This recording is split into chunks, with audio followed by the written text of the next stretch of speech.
ಸ್ನೇಹಿತರೆ ನಮಸ್ಕಾರ. ನಾನು ರವೀಂದ್ರ ಜೋಶಿ. ಇವರು ಸುಪ್ರೀಂ ಕೋರ್ಟಿನ ಜಡ್ಜ್ ಆಗಬಾರದಾಗಿತ್ತು, ಸಾಲಿ ಮಾಸ್ಟರ್ ಆಗಬೇಕಾಗಿತ್ತು ಅಂತ ಹೇಳಿದ್ದಾರೆ ಮಹಾರಾಷ್ಟ್ರದ ಮಾಜಿ ಮುಖ್ಯಮಂತ್ರಿ ಆಗಿರುವಂಥ ಉದ್ಧವ್ ಠಾಕ್ರೆ ಅವರು. ಯಾರ ಬಗ್ಗೆ ಹೇಳಿದ್ದಾರೆ? ಇತ್ತೀಚೆಗೆ ತಾನೇ ನಿವೃತ್ತರಾಗಿರುವಂಥ honourable chief justice DY Chandrachud ಅವರ ಬಗ್ಗೆ ಈ ರೀತಿಯಾದಂಥ ಕಟುಕ್ತಿಯನ್ನು ಮಾಡಿದ್ದಾರೆ ಉದ್ಧವ್ ಠಾಕ್ರೆ. ಉದ್ಧವ್ ಠಾಕ್ರೆ ಅವರಿಗೆ ಒಳಗಡೆ ಬೆಂಕಿ ಕುದಿತಾ ಇತ್ತು ಇಷ್ಟು ದಿವಸ. ಜಸ್ಟಿಸ್ ಚಂದ್ರಚೂಡ್ ಅವರು ಪೀಠದಲ್ಲಿದ್ದರು, ಅಧಿಕಾರದಲ್ಲಿದ್ದರು, ಅಪ್ಪಿತಪ್ಪಿ ಮಾತಾಡಿದರೆ ಕಂಟೆಂಪ್ಟ್ ಆಫ್ ಕೋರ್ಟ್ ಆಗಿ ಎಲ್ಲಿ ಜೈಲಿಗೆ ಹಾಕಿಬಿಡ್ತಾರೋ ಅನ್ನೋಂಥ ಭಯದಲ್ಲಿ, ಆತಂಕದಲ್ಲಿ ಒಂದೇ ಒಂದು ಶಬ್ದವನ್ನು ಮಾತನಾಡಲಾರದೆ ಆನರೇಬಲ್ ಜಸ್ಟಿಸ್ ಅಂದ್ಕೊಂಡು ಓಡಾಡ್ತಾ ಇದ್ರು. ಯಾವಾಗ ಅವರು ತಮ್ಮ ಸ್ಥಾನದಿಂದ ಪದಚ್ಯುತಗೊಳ್ತಾರೋ, ಅವರ ಅವಧಿ ಮುಗಿದು ಹೋಗುತ್ತೋ, ಆ ಸಂದರ್ಭದಲ್ಲಿ ಇವರು ಈ ರೀತಿ ನಾಲಿಗೆ ಹರಿಬಿಡುವ ಕೆಲಸವನ್ನು ಮಾಡಿದ್ದಾರೆ. ಇದು ಯಾವಾಗಲೂ ಸಮಾಜ ಇರೋದು ಹಾಗೆ.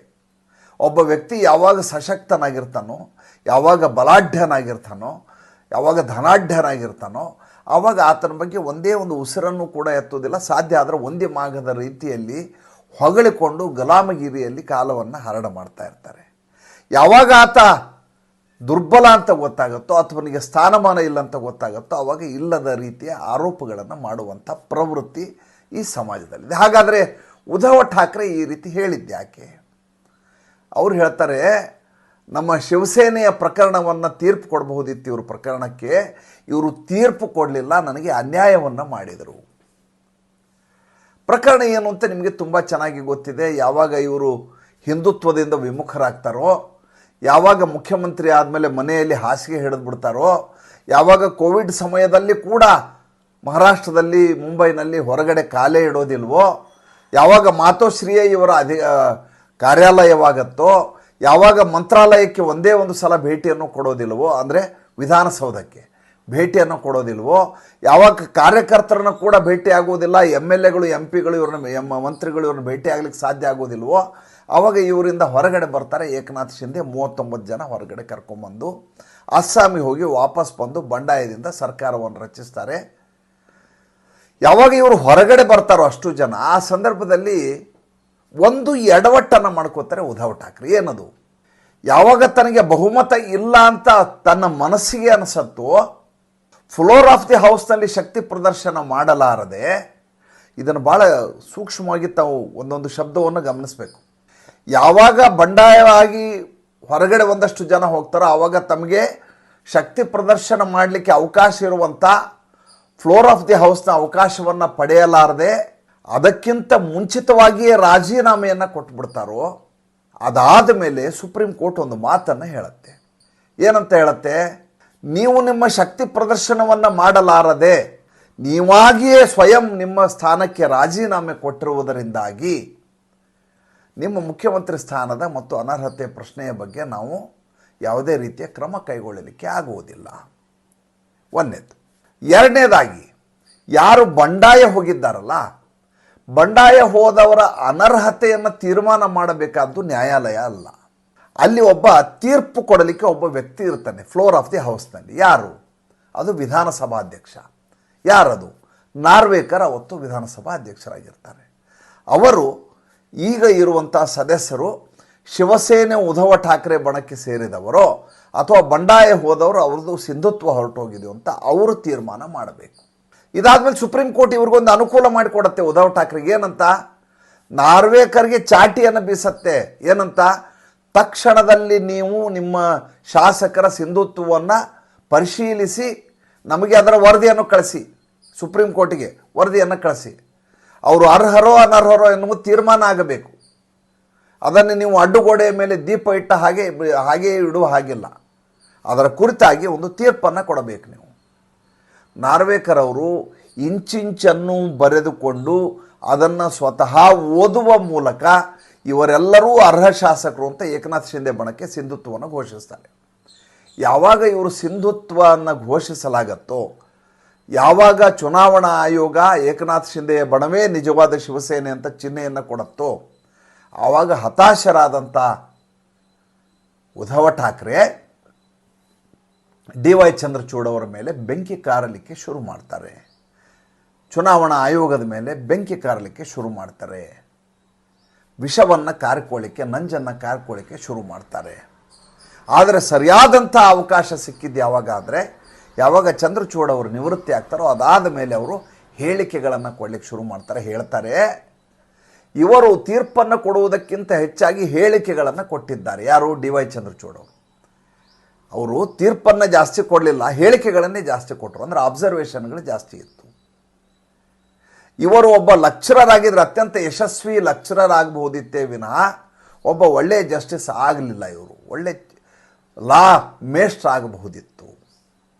ಇವರ ಪರವಾಗಿ ಏನಾದರೂ ತೀರ್ಪು ಕೊಟ್ಬಿಟ್ಟಿದ್ರೆ, ಉದ್ಧವ್ ಠಾಕ್ರೆ ಪರವಾಗಿ, ಅಂದರೆ ಏಕನಾಥ್ ಶಿಂದೆ ಬಣದವ್ರು ಏನು ಮಾಡಿದ್ದಾರೆ ಅದು ತಪ್ಪು, ಬೆನ್ನಿಗೆ ಚೂರಿ ಹಾಕೋ ಕೆಲಸ ಮಾಡಿದ್ದಾರೆ, ಅವರು ಸರ್ಕಾರದ ಭಾಗವಾಗಿ ಉದ್ಧವ್ ಠಾಕ್ರೆ ಜೊತೆ ಇರಬೇಕು, ಇಲ್ಲದೇ ಇದ್ರೆ ಅನರ್ಹರಾಗ್ತಾರೆ, ಸರ್ಕಾರವನ್ನು ಉದ್ಧವ್ ಠಾಕ್ರೆಯ ನಡೆಸಬೇಕು, ಅವರೇ ಮುಖ್ಯಮಂತ್ರಿ ಆಗಲಿಕ್ಕೆ ಯೋಗ್ಯರು, ಸಿಂಧುತ್ವವನ್ನು ಹೊಂದಿರುವಂಥ ಮುಖ್ಯಮಂತ್ರಿ ಆಗ್ತಾರೆ ಅಂತ ಹೇಳಿದ್ದರೆ, ಆವಾಗ ಇದೇ ಉದ್ಧವ್ ಠಾಕ್ರೆ ಹೇಳೋರು ದ ಬೆಸ್ಟ್ ಆನರೇಬಲ್ ಜಸ್ಟಿಸ್ ಯಾರಾದರೂ ಇದ್ದರೆ, ಚೀಫ್ ಜಸ್ಟಿಸ್ ಇದ್ದರೆ ಅದು ಡಿ.ವೈ. ಚಂದ್ರಚೂಡ್ ಒಬ್ಬರೇ ಅಂತ ಇವರೇ ಹೇಳಿರೋರು.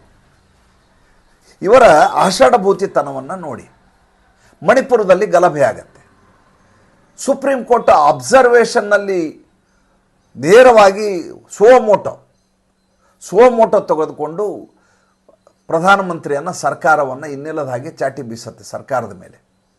ಆವಾಗ ಇದೇ ಕಾಂಗ್ರೆಸ್ಸಿನವರು, ಇದೇ ಉದ್ಧವ್ ಠಾಕ್ರೆ, ಇದೇ ಶರದ್ ಪವಾರ್, ಇದೇ ರಾಹುಲ್ ಗಾಂಧಿ ಪಾಯಸದ ಊಟವನ್ನು ಮಾಡ್ತಾರೆ, ಕಾಕ್ಟೇಲ್ ಪಾರ್ಟಿಗಳನ್ನು ಮಾಡ್ತಾರೆ, ಹಬ್ಬದ ಊಟವನ್ನು ಮಾಡ್ತಾರೆ. ನೋಡಿ ಹೇಗೆ ಸುಪ್ರೀಂ ಕೋರ್ಟ್ ನಿಮಗೆ ಚಾಟಿ ಬೀಸ್ತಾ ಇದೆ, ಸರ್ಕಾರ ದಕ್ಷವಾಗಿ ಕೆಲಸ ಮಾಡ್ತಾ ಇಲ್ಲ, ಮಣಿಪುರದ ಸಮಸ್ಯೆಯನ್ನು ಬಗೆಹರಿಸಲಿಕ್ಕೆ ಆಗ್ತಾ ಇಲ್ಲ, ಅದಕ್ಷ ಸರ್ಕಾರ, ಅಸಮರ್ಥ ಸರ್ಕಾರ ಅಂತ ಇವರೆಲ್ಲ ಹೇಳಿಕೆಗಳನ್ನು ಕೊಡ್ತಾರೆ.